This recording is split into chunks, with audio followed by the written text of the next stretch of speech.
Nico, En là, il théorie, a c'est bon. bougé tout seul, Attends, d'accord. normalement, c'est bon là. Ok. Bon, bonsoir à tous. Merci d'être venus. J'espère que vous avez trouvé votre chemin suite au changement de canal de diffusion pour le Meetup.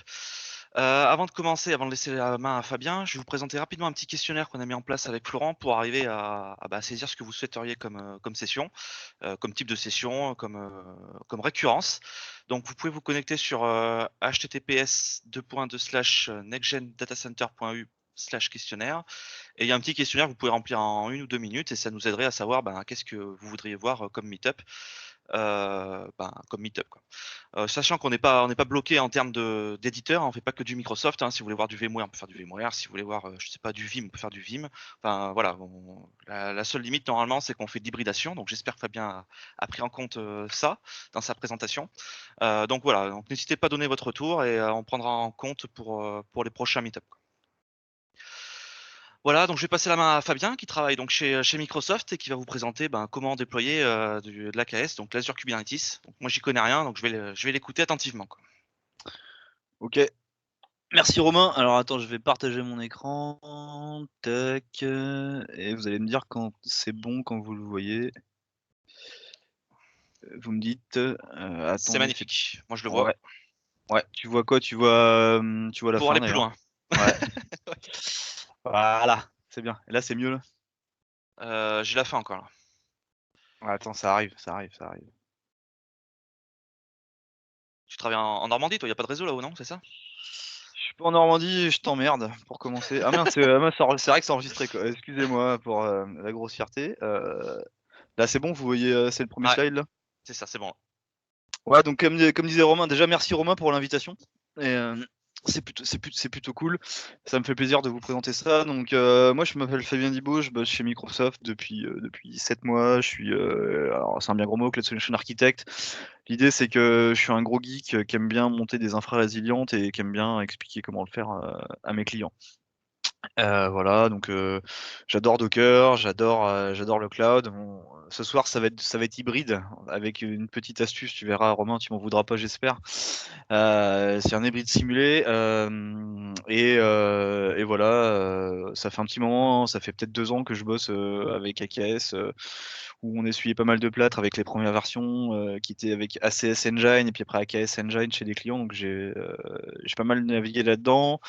J'en ai beaucoup souffert au début et c'est devenu un produit qui est relativement stable maintenant et qu'on arrive à déployer en production chez pas mal de clients. Donc l'idée ce soir c'est de vous faire un petit retour d'expérience de ce qu'on a pu mettre en place, de comment on l'a mis en place et de voir un peu les intérêts qu'il pourrait y avoir pour vous, vos clients ou d'autres personnes à le mettre en place, quoi. Voilà. Je sais pas si tout le monde est familier avec Kubernetes, avec Docker. L'idée ce soir, c'est pas de balayer ça sur une session de présentation de ces produits-là. On va rentrer un peu dans le vif du sujet d'entrée de jeu. Donc si vous avez des questions, je pense que Romain ou Florent pardon, pourront les prendre et puis les dicter. J'y répondrai avec plaisir, quoi. Ouais.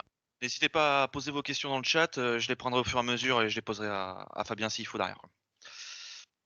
Ok, bon, bah let's go.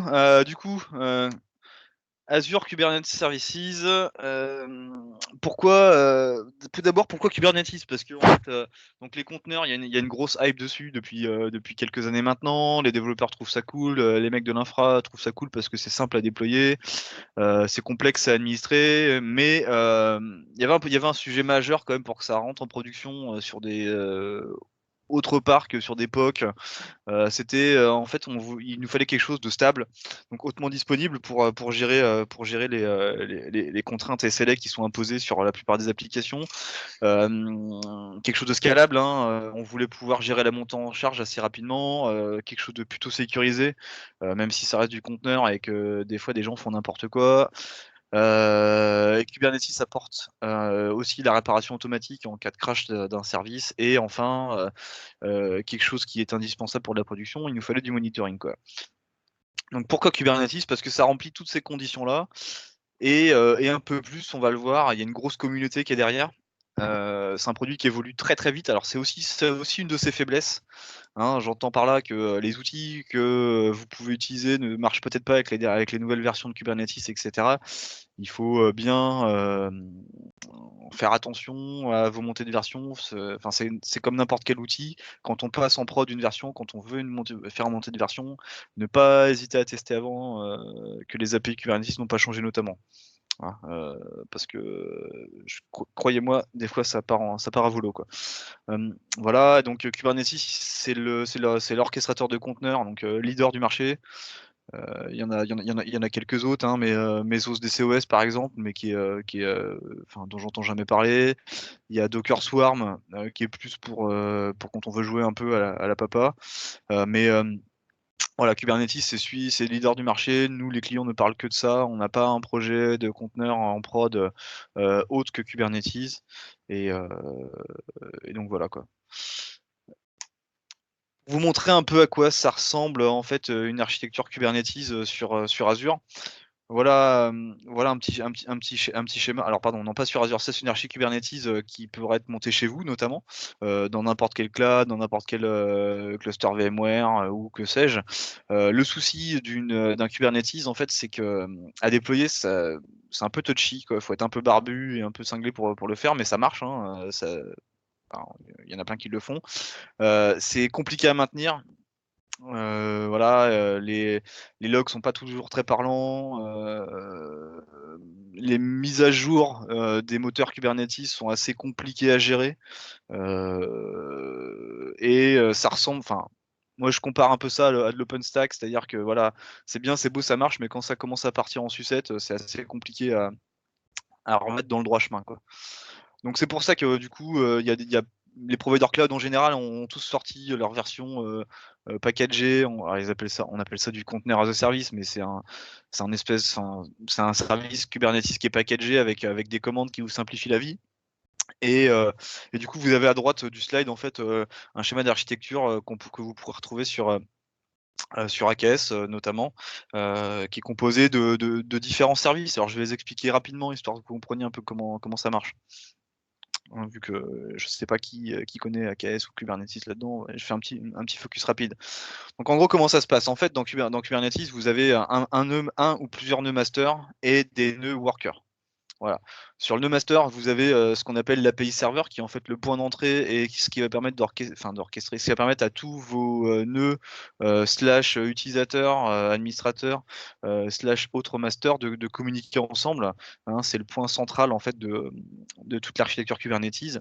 Et cet API serveur en fait va aller mettre à jour des informations qui sont stockées dans un cluster etcd, donc une base clé-valeur assez rapide et redondée, pour pouvoir en fait aller requêter de l'information, des DNS, des IP, etc., qui correspondent en fait aux informations de vos nœuds, de vos pods, de vos services Kubernetes, etc., quoi.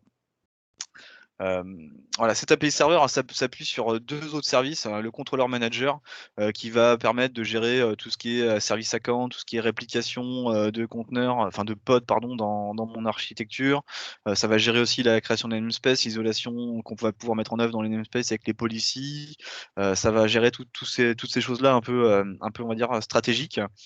Et il y a le scheduler, lui, derrière, qui va permettre en fait d'orchestrer en fait les déploiements de nos pods sur nos N nœuds qui sont connectés donc à l'aide du kubelet, comme vous le voyez sur le schéma, hein, qui est le démon en fait Kubernetes sur le worker, qui permet l'interconnexion du master et des workers. Ça, c'est une chose. Ensuite, dans nos workers, on s'appuie sur des moteurs, enfin AKS, pardon, s'appuie sur des moteurs Docker, hein, forcément. On pourrait avoir un Kubernetes qui tourne avec d'autres types de conteneurs, mais c'est pas le cas sur Azure.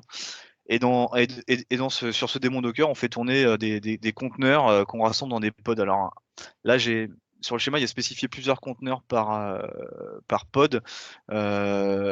Généralement, c'est un ou deux conteneurs par pod. Voilà. Et tout ce petit monde en fait arrive à communiquer en fait à l'aide par le réseau, à l'aide d'un autre démon qui s'appelle le kube proxy, qui va nous permettre soit de publier sur internet, soit de publier en interne nos services, voilà, pour consommation, soit destination des clients, soit destination des utilisateurs de l'entreprise, quoi. Est-ce que c'est clair? Il n'y a pas de question là-dessus? Faut que j'aille plus en détail. C'est, tout le monde connaît, tout le monde est familier avec ce que c'est un pod, un service Kubernetes, un namespace, un service account, et cetera? On n'a pas de souci là-dessus? Tu me dis, hein, Romain, s'il y a des questions, quoi. C'est écrit, c'est clair. Bon, bah, écoute, très bien. Juste un petit racis entre ce que vous pouvez faire, ce qui est managé et ce qui est à votre main sur AKS. Donc si vous faisiez un Kubernetes chez vous, bah, vous vous débrouillez à tout faire. Voilà, c'est pas compliqué. Et si vous le faites sur AKS, donc le Managed Kubernetes en Azure, et bah, du coup, on voit que sur la partie hosting, upgrade, patching, scaling et monitoring, du coup, on prend notre charge ces activités-là. Et à vous de mettre en œuvre après la containerisation, le debugging et l'implémentation de l'intégration continue sur votre architecture. Sachant qu'on propose tout un tas d'intégrations avec d'autres services Azure, mais c'est pas le but de ce meetup là, mais par exemple pour faire du persistent storage ou des choses comme ça, on a développé des drivers pour l'intégration réseau, etc., etc., quoi. Voilà, donc je me suis dit sur ce meetup là, l'idée ça serait quand même de partir avec un petit projet en tête qui va nous permettre d'avoir un peu de concrétiser ça sur une démo à la fin. Donc le projet il est là, il est très simple, hein. L'idée c'est d'avoir un MySQL qui tourne on-prem. Donc tu l'as là ta partie hybride, Romain. Un, Merci. bah, pas de souci. Relié en fait, donc le réseau on-prem relié à travers d'un VPN sur mon réseau sur Azure, et dans ce réseau-là de monter un cluster AKS qui va exposer après un service qui sera un WordPress en production pour mes utilisateurs, quoi. Voilà, il y a rien de bien compliqué, hein. L'idée c'est pas de monter une usine à gaz ce soir, mais c'est de vous montrer en fait les bonnes pratiques qu'on pourra avoir là-dessus, quoi. Donc les premiers besoins qu'on va avoir en fait, ça va être sur le réseau, quoi. Moi ce que je veux, c'est une interconnexion site à site. Je veux que mes pods Kubernetes puissent communiquer avec les infrastructures legacy, hein, de manière simple et pas avoir à monter des trucs alambiqués pour pouvoir y arriver. Et je veux que les services mis à disposition soient accessibles de l'extérieur à travers un load balancer. Je veux pas des trucs statiques, je veux quelque chose qui puisse respirer, qui puisse monter à l'échelle assez rapidement derrière un load balancer, quoi. Ma contrainte, c'est que du coup, je peux pas faire ce que je veux au niveau des plages d'adresse IP, donc je veux pouvoir contrôler en fait le réseau dans lequel je vais déployer mon cluster Kubernetes. C'est ma plus grosse contrainte là, c'est la contrainte qu'on trouve chez la plupart des clients, c'est-à-dire que voilà, on peut pas, enfin quand tu commences à mettre du NAT en fait dans du cluster AKS, tu te rends compte que ça devient vite très, très compliqué à gérer et que du coup c'est pas fait pour ça. Donc si on peut l'éviter, autant l'éviter, quoi. Donc autant prendre cette contrainte là en début de projet, ça évite les surprises par la suite, quoi. Donc si je fais un petit schéma pour résumer, en fait, ce que j'ai besoin, c'est premièrement un réseau que je vais monter sur Azure avec un subnet dédié pour mon cluster AKS. Un express route ou un VPN qui va me permettre de m'interconnecter en fait avec mon réseau d'entreprise. Et enfin, si besoin, après d'autres réseaux internes sur Azure avec un peering pour aller taper des services que je pourrais avoir, des API, des bases de données que j'aurai sur Azure, quoi. On va se focus sur ce meetup là, sur les points 1 et 2, le point 3 n'étant pas nécessaire aujourd'hui. Petite partie sécurité, ça c'est pareil, je le mentionne, malheureusement, sur mon tenant Azure de test, je peux pas aller sur le marketplace pour activer Aqua ou Twistlock pour faire de l'analyse d'images de conteneurs. Et ça mériterait presque un meet-up à part entière, ce scénario-là, mais l'idée là-dedans, ce qu'il faut que vous reteniez, c'est que quand on parle de déploiement d'un cluster Kubernetes, en tout cas à mes yeux, on peut pas s'empêcher de dire ok, bah, j'ai sécurisé mon cluster AKS, c'est cool, il marche bien, voilà, j'arrive à voir ce qui se passe, mes nœuds ils sont patchés régulièrement, etc., etc., c'est cool. Maintenant, si dans vos images Docker, c'est n'importe quoi qui est passé dedans, si vous mettez pas à jour vos binaires, vos librairies, etc., vous laissez une porte ouverte encore plus grande par l'intermédiaire de vos conteneurs. Et si vos conteneurs sont côté, quelqu'un prend la main dessus, on n'est pas à l'abri d'un exploit qui permette de passer en route après sur les nœuds qui sont dessous, etc., etc. Enfin, vous imaginez le scénario. Donc, l'intérêt en fait du scan de vulnérabilité dans une image Docker, c'est qu'on peut intégrer ça dans une chaîne d'intégration continue assez facilement. Hein, alors là, évidemment, je parle des services Azure, mais ça marche avec forcément du Jenkins, ça marche avec du GitLab, ça marche avec du Git, avec du GitHub plutôt. Enfin là, on a des scénarios qui sont assez facilement mis en œuvre. L'idée, comment ça se passe, c'est qu'en fait, à chaque fois que vous publiez une image en fait sur une nouvelle version d'image sur votre conteneur, il y a Aqua ou Twistlock ou il y en a d'autres encore hein, qui vont scanner l'image, qui vont prendre toutes les librairies qui sont dedans, vous dire attention, ta librairie, il y a une faille là-dedans, ta librairie, une faille là-dedans, etc. Et ça va vous sortir une erreur sur votre chaîne d'intégration continue. Et à la suite de quoi, vous corrigez, vous modifiez votre Dockerfile, vous rebuildez votre image, et si ça passe, après ça va directement dans le repository, donc là qui est Azure Container Registry, et votre image est à disposition pour être mise à jour sur vos applications, quoi. Voilà, c'est important de le prendre en compte, hein, c'est pareil. Sécuriser un cluster Kubernetes, c'est pas sécuriser uniquement l'infra Kubernetes ou AKS, c'est sécuriser également ce qui va tourner dessus, quoi. Autre point sur la sécurité, c'est l'accès au cluster en lui-même pour l'administration, qui est quand même hyper important. Par défaut, Kubernetes en fait vous propose un certificat pour vous connecter, sur lequel vous pouvez assigner des droits plus ou moins importants et avoir un pool de certificats pour tel ou tel type de rôle, quoi. Bon, c'est quand même, ça peut être potentiellement compliqué à maintenir. Si quelqu'un se barre de l'entreprise, c'est quand même délicat de vérifier qu'il a plus le certificat, qu'il l'a pas copié quelque part. Dans AKS, en fait, on propose une intégration avec Azure Active Directory, ce qui va permettre en fait, pour se connecter au cluster, comment dire, de faire une demande de jetons hein, à l'aide pardon, d'un service principal qu'on va créer. Et du coup, ce jeton-là, en fait, quand on va le recevoir, ça va donner, on va le pousser vers le cluster AKS qui va vérifier et valider ce token-là. Et si le jeton est bon, du coup, vous êtes connecté sur le cluster AKS avec les droits qui sont identifiés dans le modèle airbag du cluster AKS, quoi. Donc ça, c'est plutôt pas mal, ça marche bien et c'est quelque chose d'assez sexy, sachant que l'API du cluster l'API qui permet d'administrer son Kubernetes qui est dans l'AKS, en fait, elle est publiée publiquement.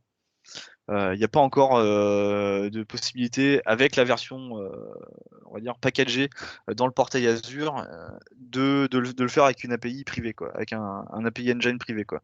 Avec AKS Engine, qui est la version open source et qui est un peu en avance sur ce qui est publié dans le portail, vous pouvez d'ores et déjà le faire, quoi, avec un espèce de bastion qui est monté, qui vous permet de vous connecter dessus de manière sécurisée, quoi. Autre point important pour la sécurité, c'est ce qu'on appelle les policies dans Kubernetes, qui vont nous permettre en fait un peu à la manière d'une ACL qu'on a sur un firewall ou d'une ACL qu'on met sur un firewall, de limiter les entrées-sorties sur des groupes de pods qui sont dans les namespace, etc. Là, je vous ai mis un beau schéma. Ce qu'il faut comprendre en fait, c'est qu'une policy, en fait, c'est un fichier YAML qu'on va créer, dans lequel je vous le montrerai de toute façon tout à l'heure, on va en déployer une policy. C'est un fichier YAML en fait dans lequel on va donner des ordres et on va dire voilà tous les pods de tel namespace. Alors namespace c'est un regroupement logique, hein. Souvent on met namespace prod, namespace prod, namespace dev, etc. Ou un découpage par application ou des choses comme ça. On va pouvoir en fait avec des policies dire voilà je veux que tous les pods qui sont dans le namespace dev ne puisse, qu'aucun pod dans le namespace dev ne puisse communiquer avec des pods qui soient dans le namespace de production, par exemple. On va pouvoir isoler comme ça, au niveau réseau, nos petits pods, quoi. Alors, tout ceci, l'utilisation de tous ces services-là, notamment les policies, sous-entend l'utilisation d'un driver qu'on appelle CNI dans Azure et dans Kubernetes d'ailleurs surtout, qui va nous permettre en fait d'assigner des adresses IP dans notre subnet à nos pods. Ça veut dire que du coup, on va pouvoir en fait faire du filtrage par les policiers, on va aussi pouvoir du filtrage par NSG, on va pouvoir accéder avec ce driver réseau à des ressources qui sont dans mes subnets Azure, qui sont sur mon réseau on-premise, etc., etc., quoi. Voilà. Toutes ces améliorations de sécurité qui passent par le réseau nécessitent d'activer le plugin réseau CNI sur notre Kubernetes, quoi. Vous allez voir tout à l'heure comment on l'active, il n'y a rien de bien compliqué là-dessus. Donc du coup, si je schématisais mon architecture sur plus global, alors c'est pas ce qu'on va monter ce soir, hein, là, celle-là elle est un peu plus complexe. Nous, on va pas partir sur un load balancer internal, mais c'est pour vous montrer ce qu'on peut faire, quoi. Donc en gros, ce qu'on va faire aujourd'hui, on va simuler un rôle de développeur qui se connecte à mon API. On peut pas utiliser Azure Active Directory parce que j'ai des droits limités sur mon Azure AD, mais on va se connecter sur l'API Kubernetes. On va déployer un service WordPress qui va avoir le droit de se connecter, vous allez voir comment on va le faire, à une base de données MySQL. Et on va monter un load balancer externe pour nos utilisateurs finaux qui vont pouvoir se connecter dessus, quoi. On va s'assurer que tout ce petit monde-là puisse monter à l'échelle de manière automatique. Et on va aussi s'assurer que le monitoring est fonctionnel dessus, quoi. Voilà ce que je vous propose pour la démo qui va commencer dans à peu près 10 secondes, quoi. Alors maintenant. C'est magnifique.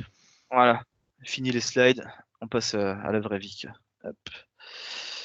Alors, la première chose à faire pour déployer un cluster Kubernetes, c'est de se connecter sur son tenant Azure. Donc pour ceci, j'utilise la petite commande azlogin qui normalement doit fonctionner. Et là, j'ai le ah, c'est bon. Donc là, vous voyez pas, je suis sur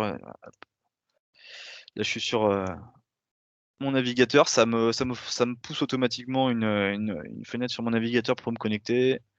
Je choisis mon tenant Microsoft, je suis connecté, c'est génial. Voilà.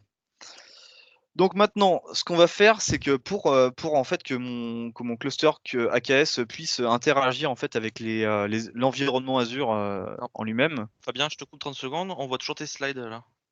Ah ouais, c'est normal, parce que j'ai pas partagé mon écran. Alors attends, hop. Tac. Ça serait ça qu'il faudrait que je partage. Voilà. Là, c'est mieux là. Je vois toujours tes slides. Là, je vois du texte. Là, c'est bon là.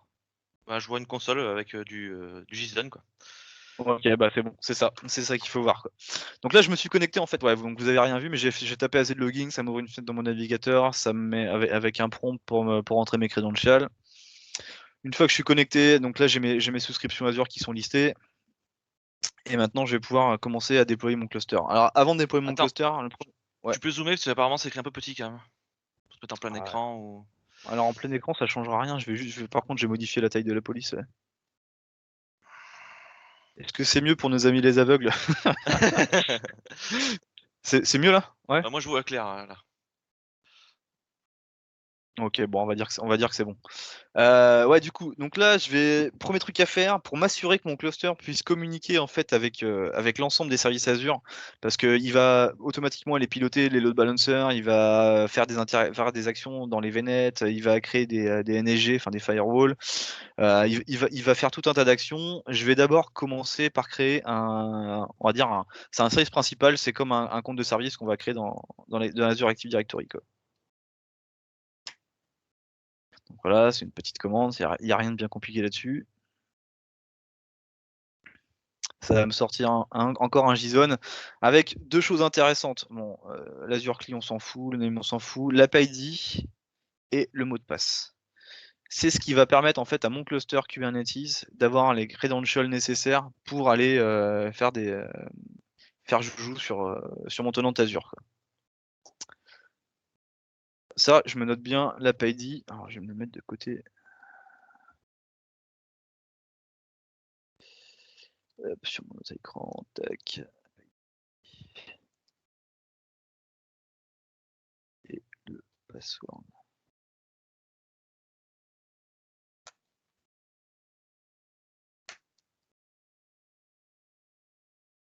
Ok.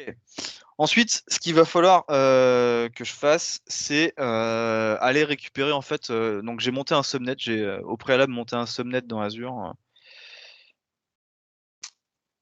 qui se trouve ici, dans le VNet Cloud. Donc j'ai un subnet qui s'appelle Fontaine, voilà, qui va héberger en fait mon cluster AKS, quoi. C'est là-dedans que je veux que tous mes nœuds soient déployés. Alors attention, quand vous allez tailler votre subnet, faites gaffe parce que si vous mettez pas assez d'adresses IP dans la range réseau que vous allez lui attribuer et que vous décidez, je sais pas, d'avoir un cluster avec 200 nœuds, enfin voilà, j'ai des clients qui ont des clusters beaucoup plus gros que ça, mais voilà. Et lui, il va décider que par nœud, j'ai besoin de 30 IP privés. Donc vous faites le compte par nœud 30 IP privés, si j'ai 200 nœuds, bah, il m'en faut 6000. Donc voilà, voilà, à vous de bien calculer, etc. pour être sûr que quand vous allez déployer votre cluster, vous aurez assez de place dedans. Ça paraît logique comme ça, mais faut y penser. C'est pareil, si vous décidez de mettre en place l'autoscaling, pensez bien que votre cluster, il va peut-être pouvoir dépasser ce nombre d'IP disponibles. Donc, vous vous mettez pas dans des galères pas possibles si vous utilisez un subnet spécifique, quoi. Sachant que si vous ne spécifiez pas de subnet, en déployant la caisse par défaut, il va vous en créer un de manière très simple, quoi. Voilà, petite leçon apprise du terrain également. Donc on retourne à notre tambouille sur le shell. Alors, AZ Network. L'idée, c'est que je vais aller récupérer la liste de mes subnets et pour choper en fait l'ID du subnet dans lequel je veux déployer mon cluster, quoi.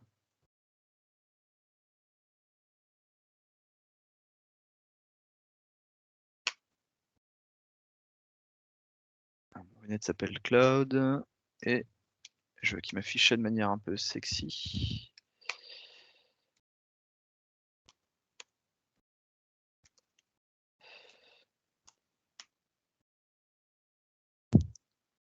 Tu vas voir comme ça, Romain, tu n'auras pas trop de JSON, tu seras pas trop perdu, quoi. Donc voilà. Ouais, mais tu t'écris en chinois là, moi je comprends rien. C'est vrai, il faut que j'explique la commande. Ah, pour toi, Non, Romain, c'est bon, c'est j'explique. bon.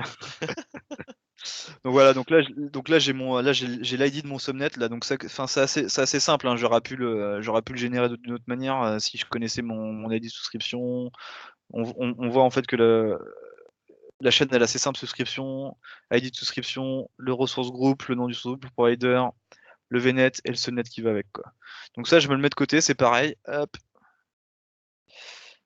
et je mets ça dans mon petit fichier Word. Alors maintenant c'est là que ça va être sympa. On va aller créer notre cluster dans tout ça, quoi.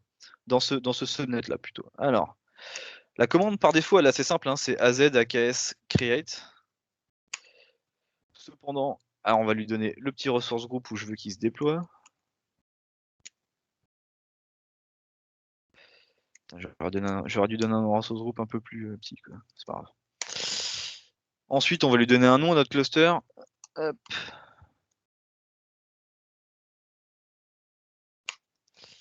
Après, les choses qu'on va pouvoir lui spécifier. Alors, le nombre de nœuds que je veux par défaut à la création de mon cluster, j'en mets 1, c'est le minimum, on peut pas mettre 0. Bien évidemment. Pour les masters, on n'a pas à s'en occuper. En fait, les masters, ils sont pris en charge par Microsoft. Vous n'avez pas à vous soucier de ça. Microsoft garantit des masters qui soient disponibles avec un SLA de 49,95, avec le cluster etcd qui va bien derrière, etc. Ça, c'est pas votre tambouille, vous n'avez pas à vous occuper de ça, quoi. Maintenant, vu qu'on fait un déploiement un peu custom, parce que le par défaut, ça nous intéresse pas, on va commencer à les spécifier le VNet dans lequel on va déployer notre cluster. Alors, hop, vu que j'ai été prévoyant, j'ai noté ça dans mon petit fichier texte. Voilà. Ensuite, quand on va déployer dans un subnet spécifique, en fait, ça veut dire qu'on prend en charge une config réseau que nous on veut maîtriser de A à Z, quoi. Ce qui veut dire qu'on va aussi spécifier que les adresses IP de services qui vont être utilisées n'overlappent pas notre réseau privé, l'adresse IP du bridge Docker, enfin l'adresse IP, le sous-réseau du bridge Docker, on veut pas que ça soit tel ou tel IP, etc. Donc on va devoir lui spécifier quelques paramètres qui sont service. C'est Pas bien. oui. Tu peux expliquer le paramètre not count, please? Yes, carrément. En fait, dans notre cluster Kubernetes,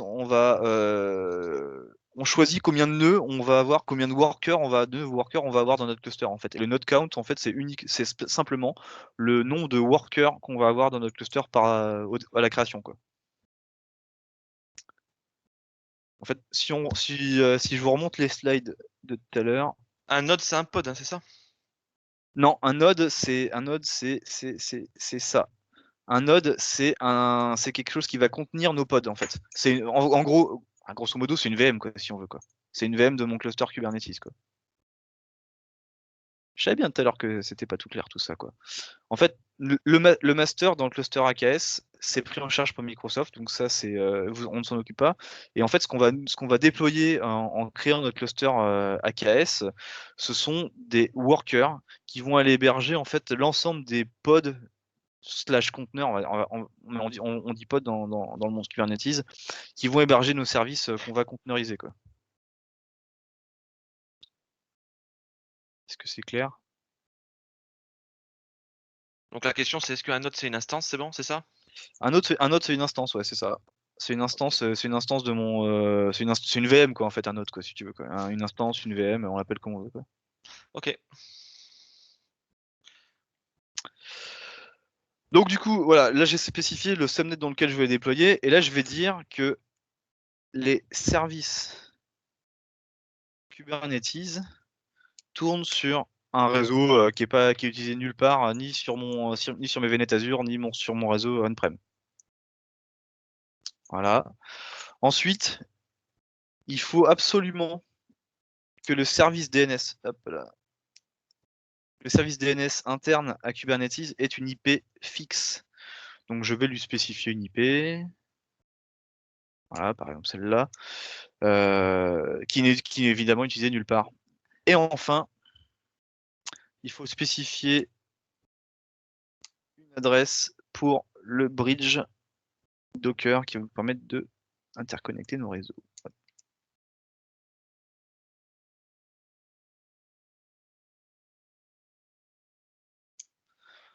Voilà, donc là on a préparé notre configuration réseau. Maintenant, on va spécifier à notre cluster AKS le service principal qu'on a créé plus haut, enfin les informations du service principal qu'on a créé plus haut, donc c'est tout simple. On va lui spécifier le app ID et le password. Hop là, alors service.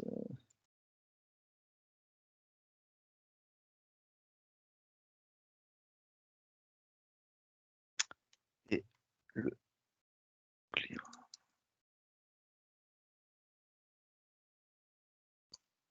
Ouais, ça c'est pas très compliqué. On va lui dire que tu me génères des clés SSH comme un grand. Donc maintenant, ça c'est la partie identification sur les VM et sur l'Azure AD. Ensuite, moi ce que j'aime bien, c'est la nouvelle fonctionnalité qui est sortie il y a peut-être 2 mois de ça. C'est la possibilité de créer un cluster AKS sur un VM Scale 7 parce que j'aime pas trop les availability set. Enfin, en tout cas, pas pour un cluster AKS, je vois pas trop l'intérêt. Donc du coup, je vais activer le déploiement de mon cluster dans un VM Scale 7. Tu peux définir Availability set et vmscale set? Ah bah tout à fait, c'est possible. Merci Alors, Thierry. Alors, un availability set slash availability zone dans Azure et versus vmscale 7, c'est deux mécanismes qui permettent de répondre à des niveaux de SLA élevés pour des VM. L'availability set, on va garantir en fait que quand vous allez déployer, vous allez définir comment dirais-je, Les secrets de domaine. Ouais, des Default domaine. domaines merci pour l'aide qui vont. En fait, ça va garantir que quand on fera une mise à jour d'une VM sur le cluster, on n'arrête pas 2 VM qui sont dans un même update domaine ou default domaine en même temps. On garantit aussi qu'ils sont pas sur les mêmes dans les mêmes racks, sur les mêmes alimentations électriques, etc., etc. Ensuite, il y a le petit zone. Donc là, c'est un principe différent, c'est qu'on va garantir que des VM qui sont dans une même zone ne redémarrent pas en même temps lors d'une maintenance, sachant que les zones, ce sont des bâtiments séparés d'un data center Azure, pas d'une région Azure, on va dire, voilà. Et le VM Scale 7, alors c'est juste qu'on va déployer des instances de VM et on va pouvoir gérer des mises à l'échelle beaucoup plus simples et une scalabilité intégrée avec des triggers qu'on va définir. Voilà, ça, ce sont les 3 mécanismes qui permettent de gérer des SLA élevés sur les VM. Je peux rentrer plus dans le détail à la limite si vous voulez là-dessus. Je crois même que j'ai des slides qui en parlent, quoi. Mais voilà, ce qu'il faut savoir, c'est que ce sont les 3 stratégies qu'on pourrait mettre en œuvre pour avoir un SLS supérieur à 99-95, sachant que dans AKS, l'availability 7 est existant depuis le début. Les VM Scale 7 sont disponibles depuis 3 mois en preview, mais une preview assez avancée. Donc, en tout cas, moi j'ai un client qui utilise en production et ça pose pas de soucis. Et la partie availability zone est toute fraîche. Et donc, c'est plutôt pour du POC ou du lab qu'il faut mettre ça en œuvre, quoi. De toute façon, je vais vous montrer ce que c'est un VM Scale 7 quand on aura déployé le cluster, hein. Ça sera peut-être plus clair comme ça, quoi. Voilà, donc là, j'active l'option VM Scale 7. Maintenant, je vais dire, moi, j'ai besoin que mon cluster il scale de manière automatique quand j'ai une montée en charge ou quand j'ai besoin de plus de pods que mon cluster ne peut accueillir. Donc, j'active le mode autoscaler. Et pour l'activer, le mode autoscaler, j'ai besoin de lui spécifier donc un min count. Donc là, c'est le nombre minimum de nœuds d'instances que je vais avoir dans mon cluster. Et surtout, un nombre maximum. Donc attention, le nombre maximum, c'est pareil. Dans Azure, vous avez des limitations de quotas qu'on peut faire évoluer. Mais faites attention que comment dirais-je, votre nombre maximum de nœuds en fonction des CPU qui sont derrière, en fonction du sizing de veine que vous allez spécifier, soit disponible. Sinon, vous allez avoir des problèmes lors du scale-up de votre cluster, quoi. Est-ce qu'on peut changer ces paramètres après la création? Lesquels? Bah, ceux que tu as spécifiés. Tous là? Ouais. Alors certains oui, d'autres non. En fait, on peut changer par exemple le service principal ou le client de secret, ça c'est pas un souci. On peut désactiver l'autoscaling, on peut changer le min count et le max count par exemple. Par contre, vous pourrez pas changer les clés SSH. Toute la conf réseau, elle est statique. Le type de VM que vous allez mettre en œuvre, c'est statique également. Hein, là-dessus, il n'y a pas de secret. Pour l'instant, c'est pas possible de changer ça. Le nom de votre cluster, c'est pas possible. En fait, en gros, tout ce qui touche au core service, c'est pas possible. Mais typiquement, les services, ça c'est jouable. Et ça c'est jouable aussi parce que typiquement un service principal, vous avez pu mettre une date d'expiration de mot de passe typiquement ou des choses comme ça. Donc ça on peut l'updater aussi. C'est natif. Ok, et j'ai une seconde question. Est-ce que c'est Ouais. pas contradictoire d'avoir un node count à 1 et de spécifier en même temps le min count à 1? Ah non, ça serait contradictoire si je mettais un node count à 2. Un node count alors si je mettais un node count à 2 ici et un min count à 1 ici, ça voudrait dire en fait que par défaut mon cluster il passerait à 1 quoi qu'il arrive, quoi. Parce qu'en fait, s'il n'y a pas de charge dessus, donc au déploiement du cluster, l'autoscaling c'est up and down, hein. Et lui il dirait ah bah attends j'ai pas de charge, je redescends à 1. Donc autant créer un seul nœud ici par défaut.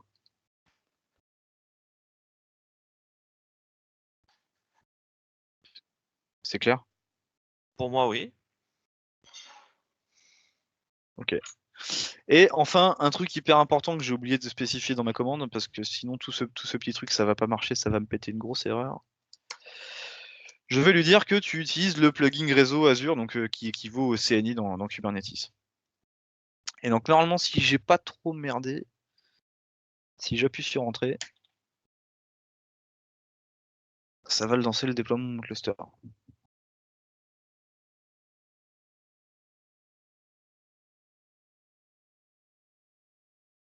Ah, bah voilà. Alors, Network Policy, pourquoi...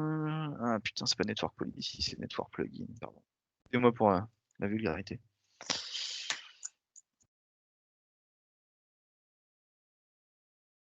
Suspense, est-ce que l'effet démo... Yes, c'est bon. Donc là, notre cluster, il est en train de se déployer tranquillement. Ce que je vous propose, c'est de regarder un peu ce qu'il est en train de... ce que j'ai mis en place comme infrastructure hybride. Alors, tu vois pas mes mains, Romain, mais je mets des gros guillemets. Parce que le on-prem, il est quand même dans le cloud, quoi. Hein, j'ai pas de matos à la maison pour monter des VM, etc., quoi, si tu veux. Bah, il fallait me le dire, quoi. Et effectivement. Mais on aura monté le VPN sur ton tenant pour que c'est toi qui payes aussi, quoi. Ouais, j'ai 12 000 $, tu sais, moi, c'est bon. Hein. Ah, c'est vrai que j'avais ça avant aussi, quoi. Non, du coup, je vais vous montrer ce que j'ai mis en avant. En fait, j'ai simulé donc un environnement cloud et un environnement local. Dans mon environnement local, en fait, ce que j'ai fait, c'est que j'ai monté un VNet on-prem dans lequel j'ai mis une petite VM MySQL et j'ai créé ce qu'on appelle une gateway. Hein. Enfin, c'est l'équivalent d'un routeur que j'ai interconnecté d'une connexion en fait avec mon réseau, mon autre réseau que j'ai dans le cloud, mais qui simule lui le cloud, quoi. Voilà, hein, c'est une petite tambouille que j'ai dû faire parce que j'avais pas envie de me battre avec pfSense là pendant 3 semaines là, pour le faire marcher correctement sur une VM Hyper-V, quoi. J'espère que vous voulez pas trop. Si on va là-dedans, tac. Donc ça c'est mon VPN. On voit que j'ai une connexion cloud to local dans un sens et dans l'autre sens également pour que mes paquets puissent transiter dans les deux sens entre mes deux VN, entre mes deux VNet, pardon, je vais y arriver, qui vont bien, quoi. Donc là, je suis sur ma gateway VPN qui est en local, et si maintenant je vais, hop là, c'est la même. Si je vais dans celle qui simule le cloud, on voit que j'ai ma gateway également ici, avec la même chose, sauf que le pire, il est local, c'est pas le cloud.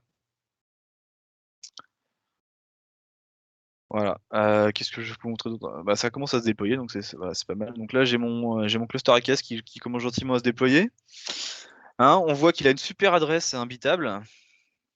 Voilà, je vous rassure, vous n'aurez pas à la retenir celle-là. On voit que j'ai bien.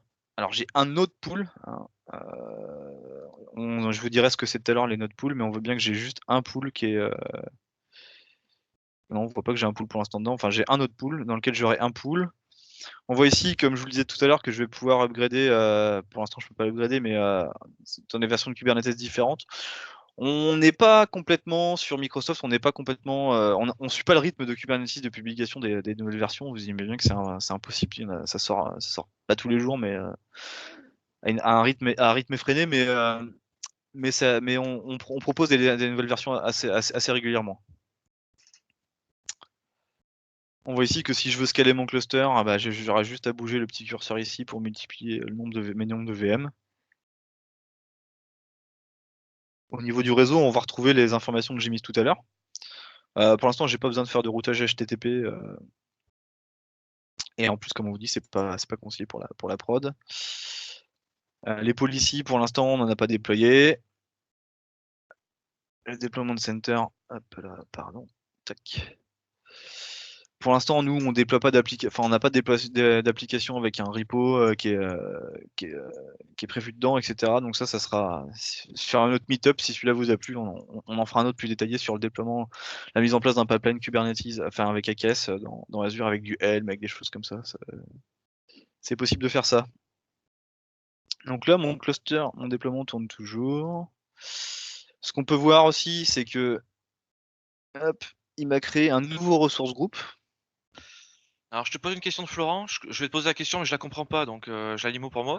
L'intég l'intégration avec un app gateway, est-ce que c'est possible à la place du Ingress? Pour sécuriser le load balancer? Ouais, c'est possible, mais par contre, il va falloir que tu montes ton application de gateway avant à la main pour pouvoir, parce que tu pourras pas le piloter à travers de ton kubectl, quoi. Est-ce que ça répond à tes questions? Il a dit: «OK, merci». Pas de souci. Heu, En fait, moi, pour l'instant, ce que je retrouve comme schéma chez mes clients, c'est des gens qui ont déjà du F5 ou des choses comme ça en WAF et pour le coup, j'ai pas eu besoin encore d'aller taper sur, de l'application de gateway directement, mais j'ai déjà poké et ça marche bien, quoi.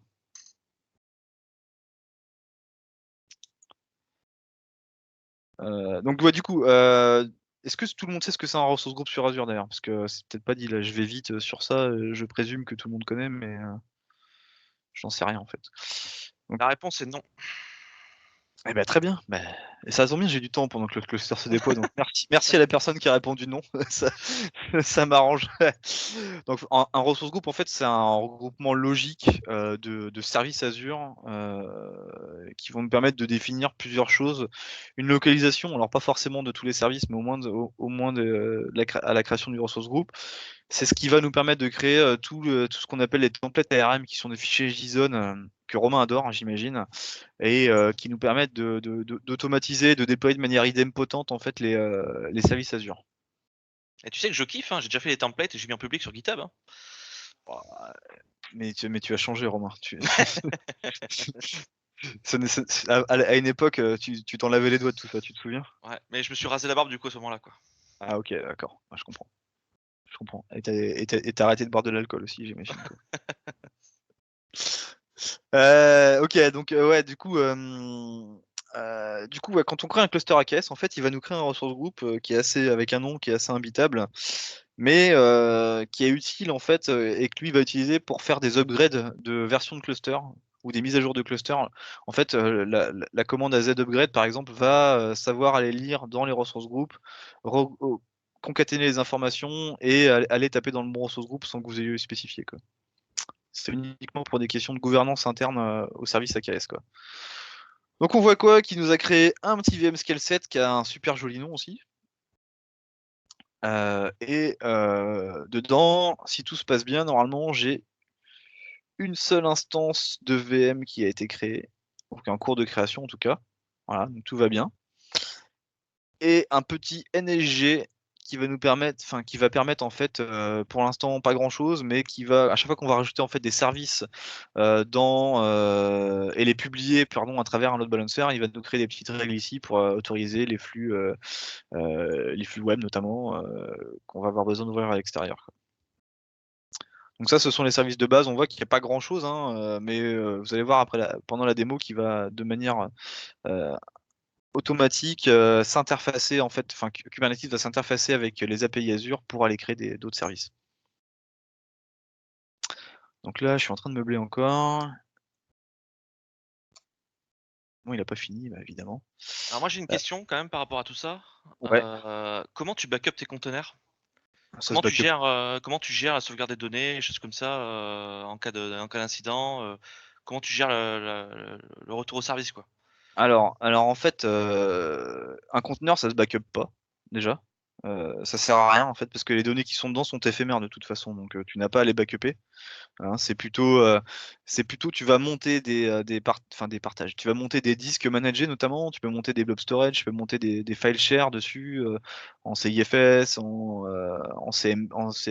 SMB et cetera et ce sont ces, endroits où tu vas, sauvegarder enfin ce sont ces comptes de stockage, ce sont ces services de stockage que tu vas aller backuper pour justement garantir, tes que tu puisses récupérer tes données, quoi. Ça, c'est un premier point.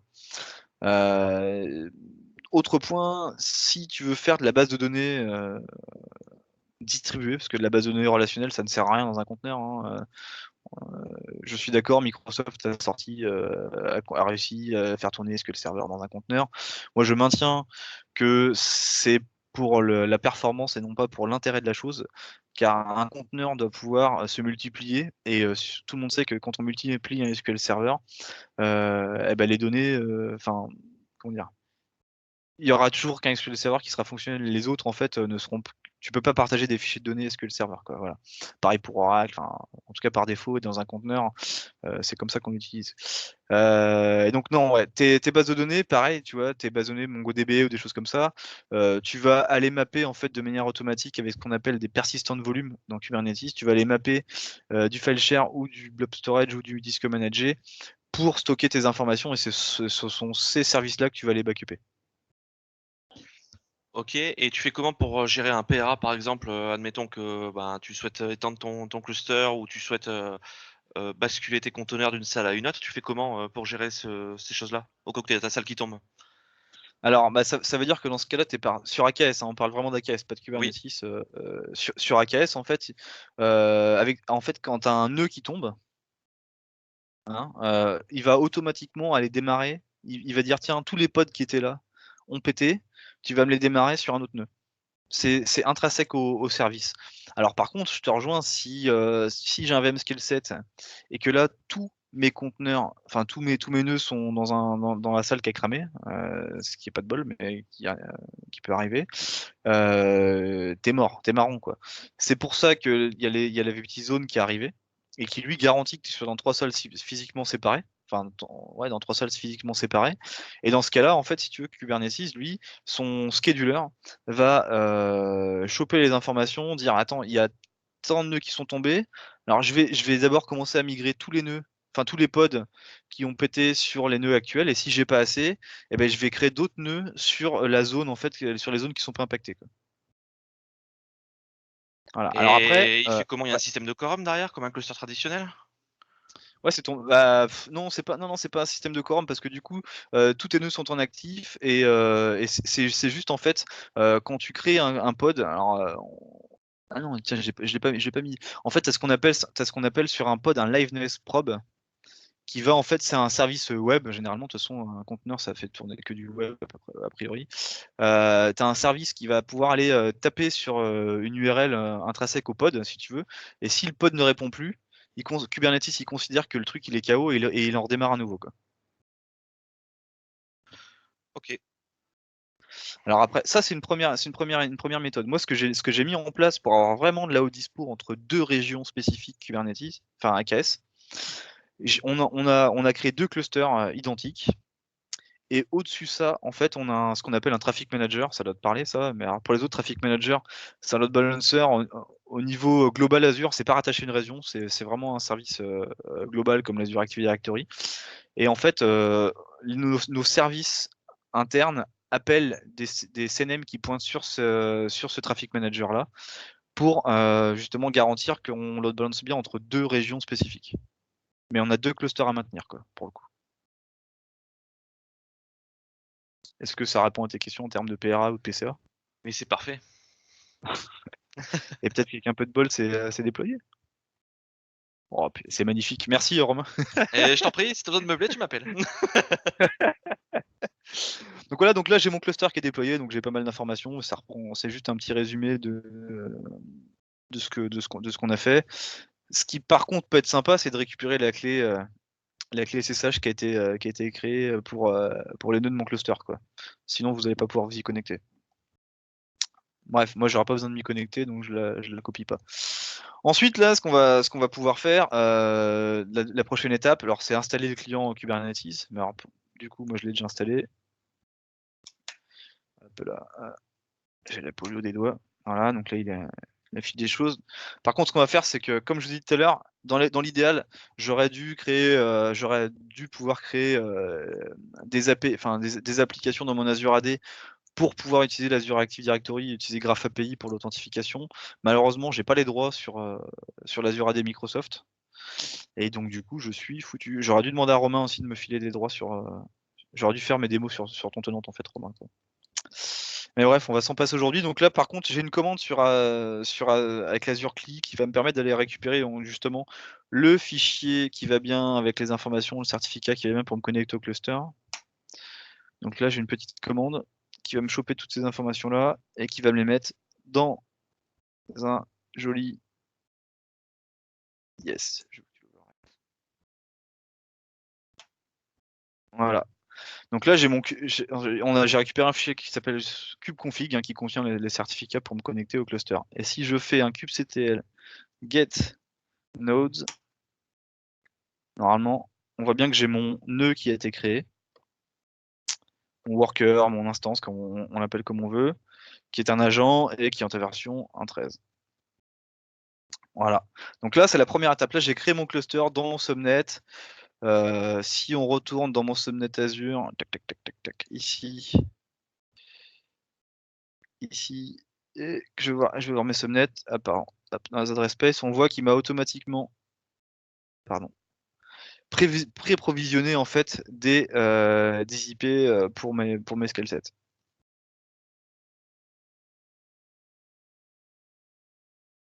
Ok. Sur chaque instance sur chaque instance de scale set, j'ai 30 IP qui sont prévus. 34 d'ailleurs, ça a changé. Avant c'était 30, qui sont prévus pour mes pods. C'est-à-dire T'en que as chaque bien pod que 30, je... mais le subnet il commence à 4. Ah oui, oui, exactement, exact. Merci de me reprendre. Je vais arrêter de boire ma bière. Là. Je viens de la finir. Et du coup, voilà, j'ai mes 30 IP qui sont disponibles, c'est-à-dire que chaque pod qui va démarrer va prendre une IP là-dedans, donc a accès à l'ensemble des services qui sont sur mon réseau. Voilà, ça c'est grâce à ce qu'on appelle le driver CNI qui s'appelle Azure quand je l'ai déployé.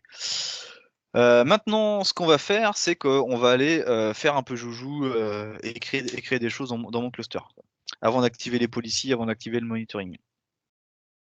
Donc normalement, si je vais dans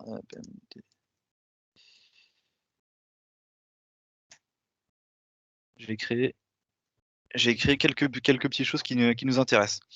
La première chose que je vais créer, c'est un namespace pour dédié à la prod. Généralement dans Kubernetes, en tout cas moi je déploie rien dans le namespace default. Donc je vais créer un namespace. Alors je vous montre ce que ça contient pour ceux qui connaissent pas. Ça contient, c'est du YAML pour le coup. Alors, on pourrait le faire en JSON, mais je sais comment même pas ça, donc j'ai fait du YAML. Voilà, donc le nom du namespace, un petit label à quoi il sert, et voilà, c'est un des fichiers les plus simples pour Kubernetes. Donc là, je vais juste aller appliquer le contenu de ce fichier-là sur mon cluster. Voilà, il m'a créé mon namespace production. Ensuite, ce que je vais faire, c'est que je vais aller créer mes pods qui vont faire tourner mon service WordPress. Alors pour ça, j'ai déjà préparé le fichier.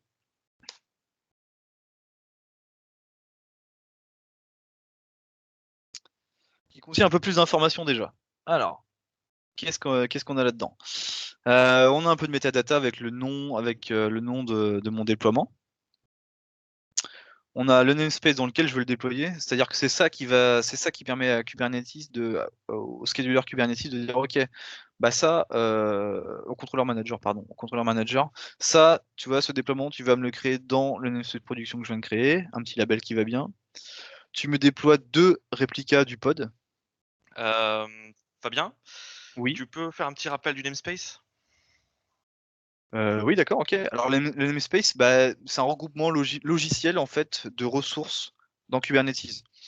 Grosso modo, c'est ce qui va permettre par la suite d'appliquer des règles pour dire que tel ou tel namespace ne va pas communiquer ensemble et d'avoir une espèce d'isolation logicielle en fait entre mes services Kubernetes, mes pods, mes services, mes ingress controllers, etc., etc. Mes secrets et tout ça. C'est comment dire? C'est un peu l'équivalent du ressource group que je vais montrer tout à l'heure, quoi, si on veut, quoi. C'est-à-dire qu'un namespace, c'est c'est ça. C'est un regroupement logique en fait de ressources, dans lequel je vais pouvoir classer et gouverner en fait mes services. C'est bon? C'est bon. Ok. Donc du coup, j'en étais là. Donc là, ça va être le nombre de pods que je vais déployer au début. Alors le sélecteur, on s'en fout un peu de ce truc-là, j'avoue, pour l'instant.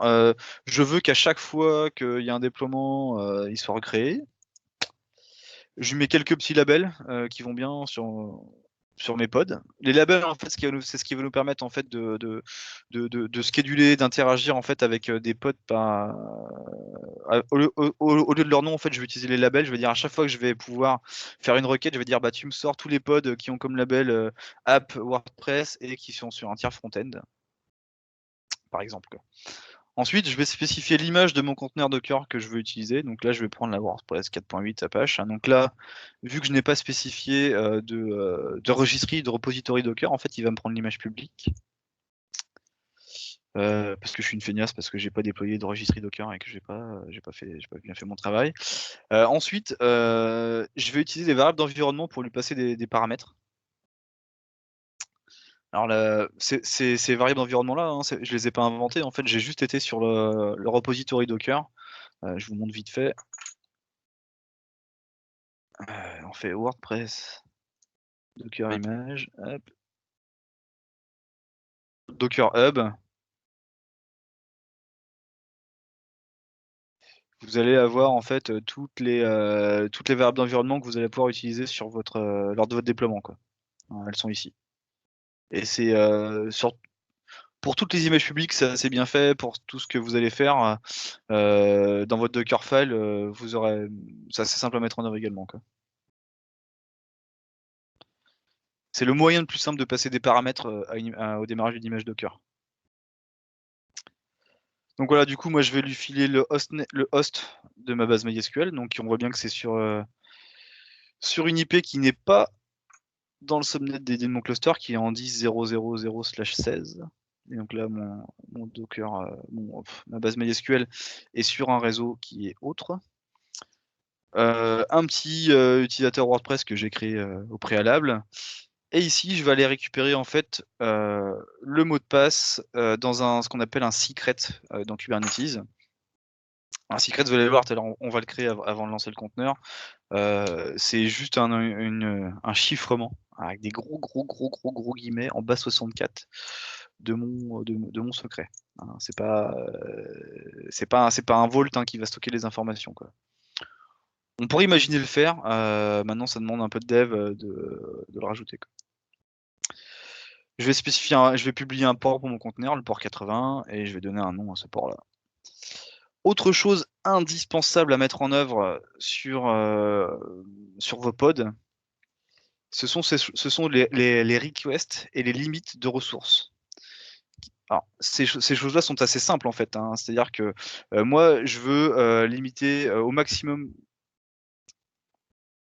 en consommation à 500 millisecondes de CPU et 192 mégas de RAM. Pour mon pod, je veux qu'au maximum il utilise ça, et je veux que les requêtes qui soient faites soient de 15 millisecondes de CPU et de 128 mégas de RAM. Ce sont ces paramètres-là qui vont être utilisés par l'autoscaler pour déclencher un ajout de node en fait. C'est-à-dire que quand on va lui rajouter n pod en fait à mon conteneur et que ces critères-là ne seront pas respectés, l'autoscaler, lui, il va dire attends, mais là il me dit ok, bah tu veux plus de pods, mais je peux pas répondre à ces limites là. Du coup, bam, il va rajouter des pods en fait, enfin des nœuds sur mon cluster, des instances, pour que les nouveaux pods qui ont besoin d'être créés puissent aller sur de nouvelles instances. J'espère avoir été clair. En gros, faut que ça réponde dans les temps impartis, sinon tu rajoutes des nœuds et en avant, quoi. C'est ça? En fait, non, il faut en fait, non, c'est alors ça, faut que ça réponde en temps partie. Non, c'est pas vrai, parce que c'est pas immédiat le scale-up. Par contre, en fait, il faut que les ressources nécessaires au démarrage du nouveau pod soient disponibles. Si c'est pas disponible, il rajoute un nœud dans la limite du max count qu'on a défini tout à l'heure. OK. Donc du coup, avant toute chose, on va aller créer le secret pour le MySQL. Alors le secret, c'est un fichier YAML, encore une fois, hein. Tout est YAML chez nos amis de Kubernetes. Voilà, on va juste lui créer un secret dans le namespace de production, type opaque, donc encrypté dans une base en base 64, et le mot de passe de ma base de données qui est magnifiquement strong. Et encore une fois, pour aller créer le secret, je vais juste aller appliquer le fichier YAML.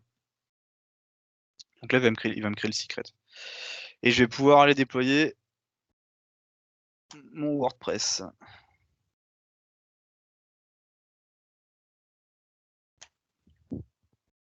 Alors, qu'est-ce que j'ai merdé? Metadata, field app, blablabla. Bon. Alors, ça c'est l'effet démo. Parce que pourtant j'ai testé ça, j'ai dû modifier, j'ai dû bidouiller des choses. Alors, metadata, ouais, c'est ici qui va pas aimer. Tu aurais fait en JSON, ça aurait marché, quoi. Bah exactement.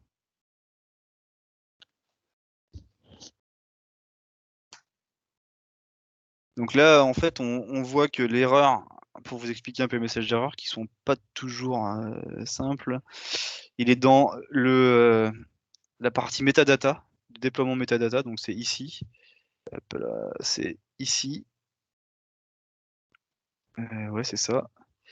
Et du coup, moi j'avais un champ, un champ app c'est moi qui ai dû faire une mauvaise manip pour qui est apparu et qui n'est pas attendu et du coup il vous dit si vous voulez quand même le déployer avec sans validation, déployez-le à vous risques et périls quoi. Généralement quand il pète une erreur, c'est que ça marchera pas de toute façon. Ah, excusez-moi.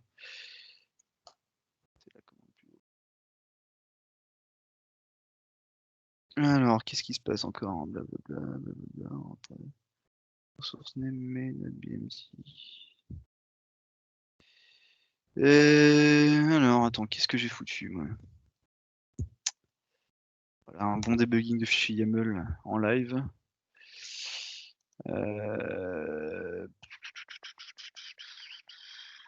Hop, excusez-moi.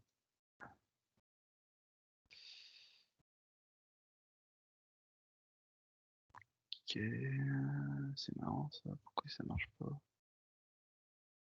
Alors, space. Ah oui, ok.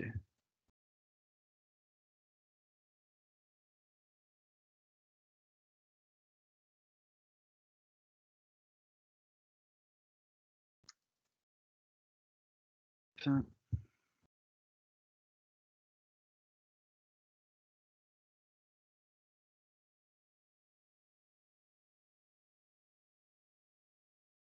Voilà.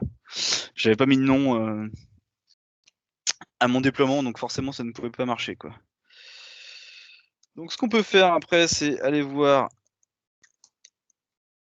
les pods qui sont en train de se déployer. Donc vu que j'ai déployé mes services, enfin en tout cas mon déploiement dans le MCP de production, je lui spécifie à chaque fois le petit "-n production" pour lui dire qu'il aille requêter dedans.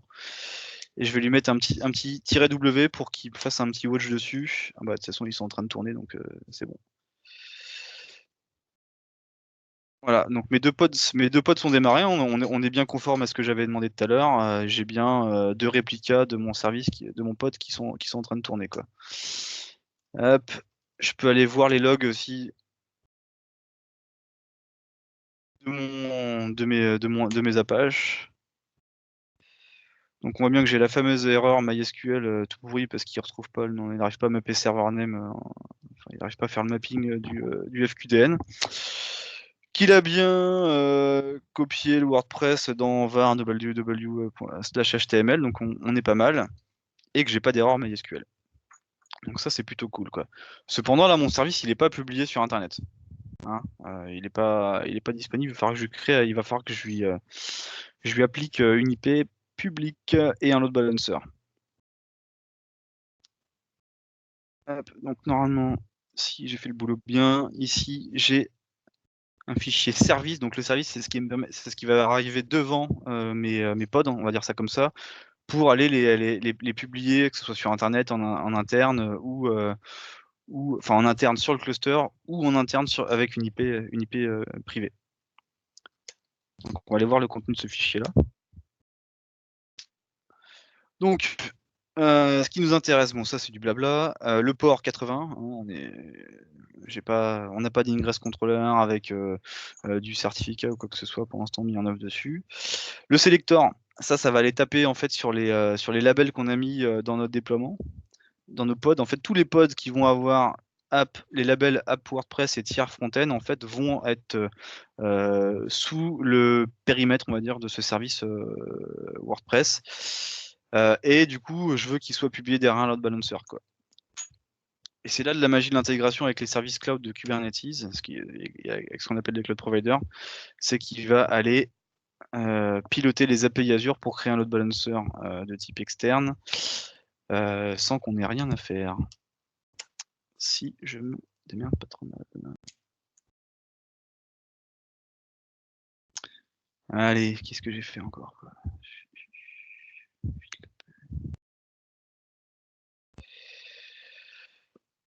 Non, c'est une démo bien préparée, quoi. C'est magnifique. Bah, Ouais. c'était prévu, c'était pour que tu débugues en live. Ouais, mais c'est pour me raconter en fait sur du debugging, quoi, en fait. Ok, donc là il a créé le service on peut aller voir les services en train de se créer. Et on voit qu'en fait automatiquement là il est en train d'aller récupérer une adresse IP publique en fait sur Azure, quoi. Et si on va voir dans le resource group qu'il a été créé tout à l'heure, on va voir qu'il y a un autre balancer qui apparaît avec une adresse IP publique plutôt pour notre service Kubernetes, quoi. Donc si on a les dieux de la démo avec nous, c'est assez rapide. On va juste attendre. Bah ça y est, on a l'IP. Et donc là, normalement, si je vais sur cet IP là, j'ai mon WordPress qui va être disponible. Alors qui peut mettre un peu de temps à charger la première fois. Suspense.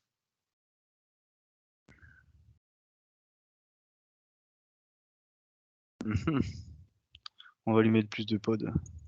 Ça marchera peut-être mieux. Ok. Pas mal l'effet démo.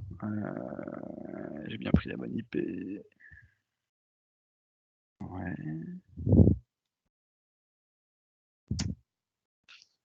C'est une connerie, mais tu rediriges le port 80 vers le 31 16 86, c'est ça, non? Ouais, parce qu'en fait, vu que j'ai qu'un seul nœud, je peux pas avoir 2 fois le port 80 publié dessus si tu veux, quoi. D'accord. Alors describe. Alors describe, c'est ce qui vous permet de voir un peu la configuration de chaque pas service forcément, mais de chaque chose créée dans Kubernetes. Là il est pas mal, donc j'ai 2 endpoints, ça c'est mes 2 pods qui sont derrière, ok. Ça c'est les endpoints, ok. Bah, ça devrait marcher, ça c'est pas mal. Ah bah si, c'est juste que j'étais trop rapide, quoi. Ok. Donc là je peux configurer mon WordPress de manière basique, blablabla. On va le sauver quand même. Pure email. Ouais, je veux pas que... Donc là je configure juste mon WordPress pour que vous voyez un peu comment qu'il marche bien, qu'il écrit bien dans la base de données, etc.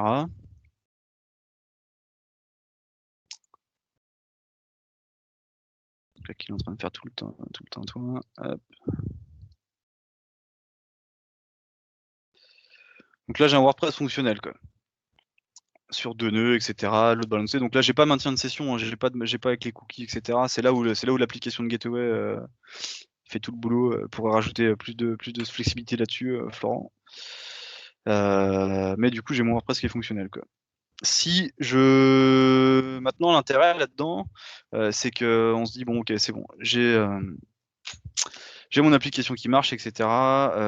Maintenant, moi, ce que je veux, c'est que mon cluster, il tienne plus la charge. J'ai une grosse montée en charge, donc je veux plus de pods. Bah, c'est pas compliqué. Alors là, je simule la montée en charge avec la création des pods.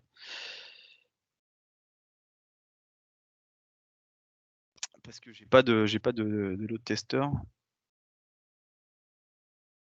estimateur de charge. Ici, je vais juste lui mettre, tiens, je sais pas, de 50 réplicas. Je vais juste aller lui appliquer la nouvelle conf.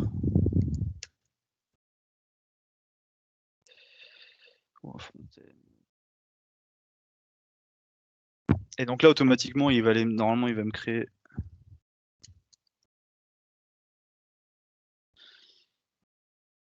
Il va tenter de me créer les conteneurs. Et si tout se passe bien. Ouais, ça, c'est pas les derniers logs, ça. Ouais, bah ça devrait marcher. Je suis désolé. Ça devrait marcher, j'ai pas d'erreur en plus, quoi. C'est quoi ce délire? Oh, laisse tomber, ça devrait fonctionner. Si tu vois là, il a répliqué are not as expected, evident in replica from 1 to 2, normalement il devrait en rajouter un là. Tu vois, il y a l'information là. Je sais pas pourquoi. Ça serait déployé on promise, ça marcherait tout seul, quoi. Ouais, bah c'est ça, toujours quoi. C'est sûr que le scaling automatique on-prem, il y en a beaucoup quoi.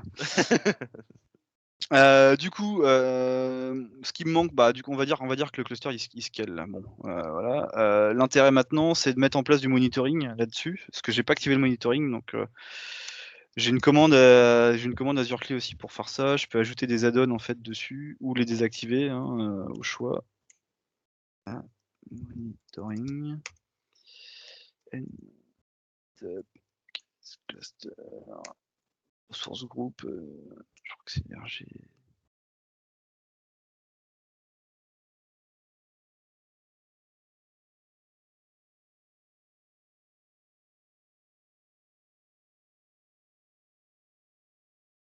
Alors. Donc là, il va mouliner un peu. Peut-être que dans mon VMscale 7, il m'a créé des choses. Ouais, je sais pas pourquoi je les vois pas. Je rajoute pas plus de... On voit bien la montée en charge, c'est pas du moyen. Jour 1, ouais, je sais pas. Je te laisse encore Donc 5 là, il minutes, me... Fabien. Hein? Je te laisse encore 5 minutes. Ok, d'accord. Bah, de toute façon, le monitoring il est un peu long à activer, donc on va pas avoir le temps d'aller beaucoup plus loin. Juste, je voulais vous montrer 2-3 choses dans le dernier slide là pour aller plus loin. Pour vous parler des choses qui sont un peu en mode expérimental sur Azure. Ouais, mais là vous voyez pas. Ok. En fait, ce sont les pod managed identity, c'est-à-dire qu'on peut donner des identités Azure AD à un pod et permettre au pod d'interagir avec des services Azure par défaut.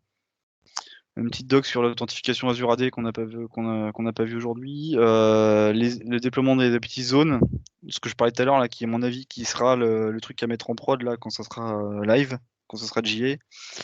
Un autre truc qui pourrait être intéressant, si on a plusieurs applications ou plusieurs types de pods qui tournent sur le cluster, c'est les multi-node pools qui vont permettre en fait de définir des tailles de VM différentes pour des pools de nœuds.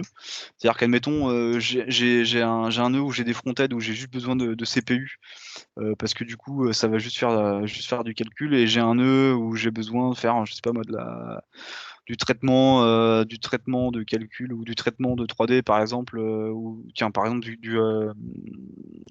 mince, comment ils appellent ça, du traitement d'image, et il me faut beaucoup de CPU, il me faut beaucoup de RAM. Bah, ça sera pas les mêmes types de VM que je vais prendre, donc ça sera possible d'avoir plusieurs types de VM disponibles dans un même cluster.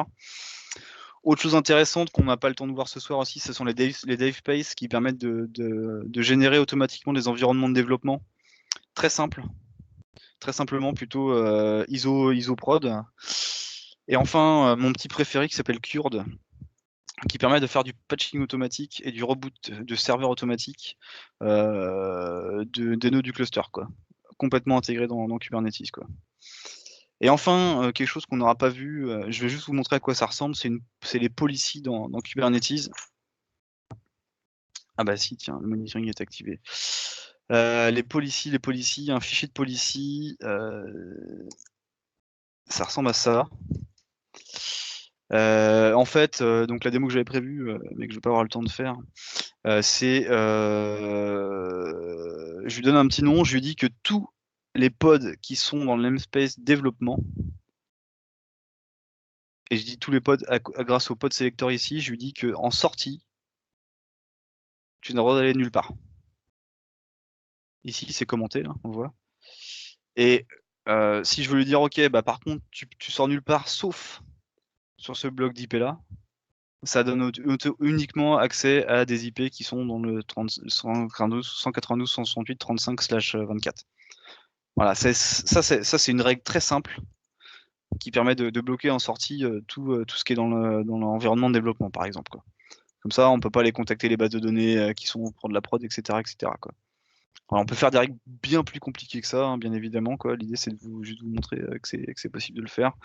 Et l'ordre d'application, l'ordre des policiers est important. On commence d'abord par tout mettre en deny, et ensuite après on va ouvrir petit à petit tel service, tel service, tel service, quoi. Hein, c'est un peu comme dans votre firewall ou dans votre routeur. Les règles, ça s'applique dans l'ordre. Il y a un ordre à respecter, quoi. Bah, du coup, voilà.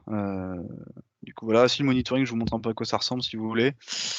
Hop, alors, tac, le monitoring de notre cluster, il va être par là.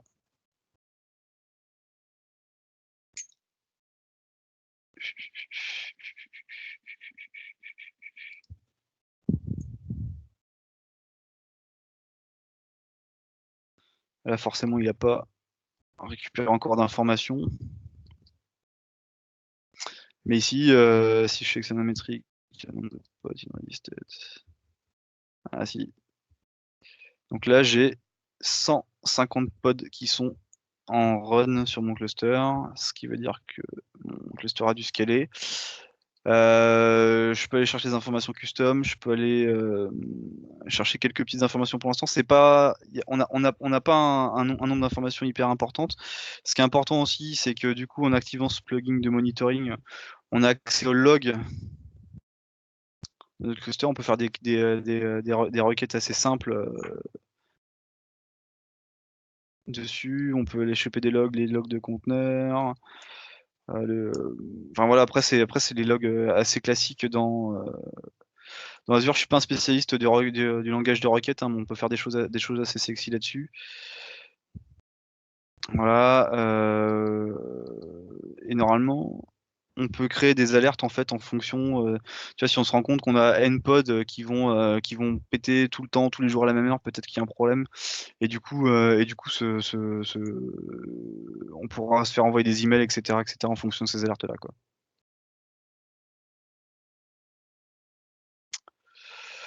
Voilà, c'est tout pour moi. Alors, je vais quand même aller vérifier que ce scale-up il a marché. Ça me chafouine parce que c'est le truc qui marche quand même pas mal, ça.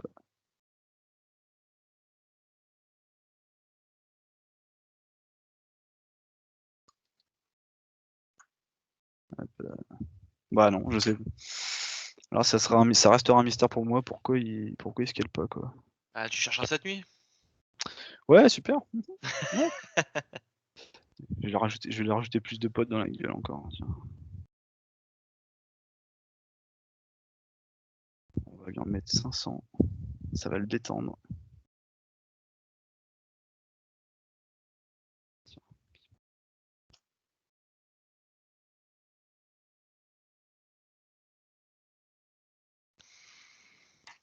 Vous avez des questions en parallèle? Parce qu'on va terminer l'événement dans 2-3 minutes.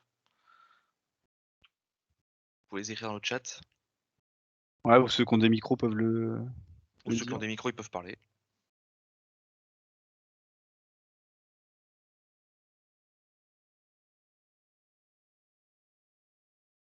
Est-ce qu'il y a des questions? Attends, je vais mettre le chat. Pas de questions. Bah c'est super.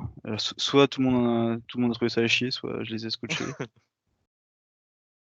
Ah, est-ce qu'on peut déporter un worker node on-prem? C'est-à-dire, est-ce que tu peux préciser ta question? Non, pour le moment. Jérémy, tu peux préciser ta question? Master node sur AKS, en fait, tu voudrais dire tu voudrais dire piloter des nœuds on-prem avec un master sur Azure, c'est ça? Non. Je peux pas te répondre plus que ça. C'est vraiment fait pour tourner uniquement sur Azure AKS, quoi. Et deuxième question, c'est par rapport au retour d'expérience. Quelle est la fiabilité de ce front-end par rapport aux solutions on-premise? Eh ben écoute, en fait, c'est pas du tout le même besoin que tu vas pouvoir avoir, quoi. En fait, on-prem, tu vas avoir une architecture assez classique, non respirable. Enfin, bah, attends, ouais. Je vais plutôt te demander de préciser ta question. Tu pars d'une archi sur des VM, voilà, derrière un load balancer pour un front-end versus du conteneur sur un orchestrateur Kubernetes?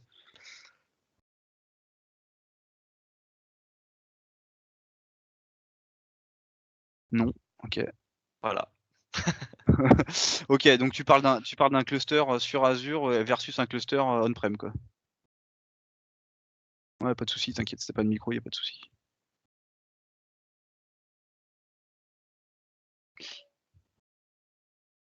Alors en fait, de ce que je vois, moi, un cluster Kubernetes on-prem ou un cluster dans le cloud, ça marche aussi bien. Il y a pas de en Le cloud public a pas réinventé la roue, quoi.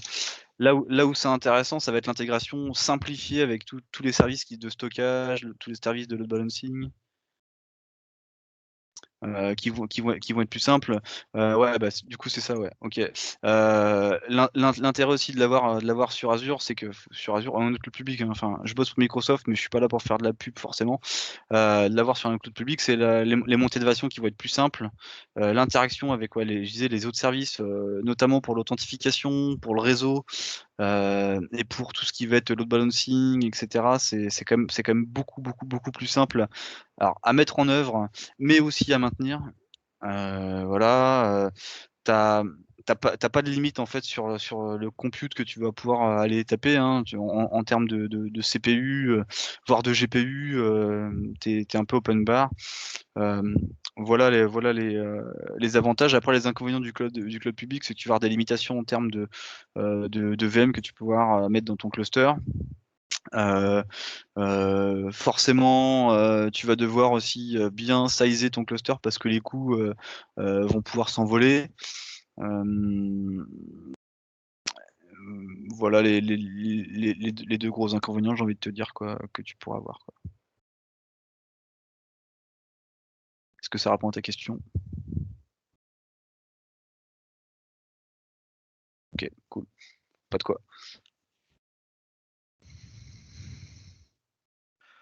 Bon, bah, en tout cas, merci Fabien pour la presse. Pas de quoi et puis, C'était super, c'est récemment, ouais. bien. Il a toujours pas créé de enfin, il y a un truc que je comprends pas, mais bref, ouais, OK. Bah, ouais, de rien, ça m'a fait plaisir. Ça faisait longtemps que j'avais pas fait un petit meet-up.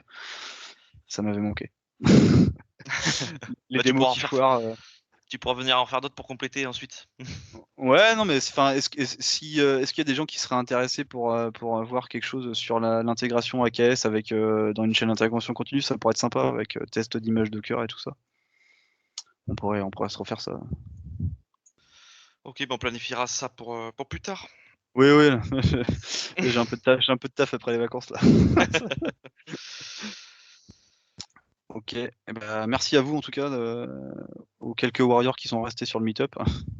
Florent, tu peux couper la vidéo? Yes, merci Fabien. Il y a pas de quoi. Et puis je comprends toujours pas pourquoi ce truc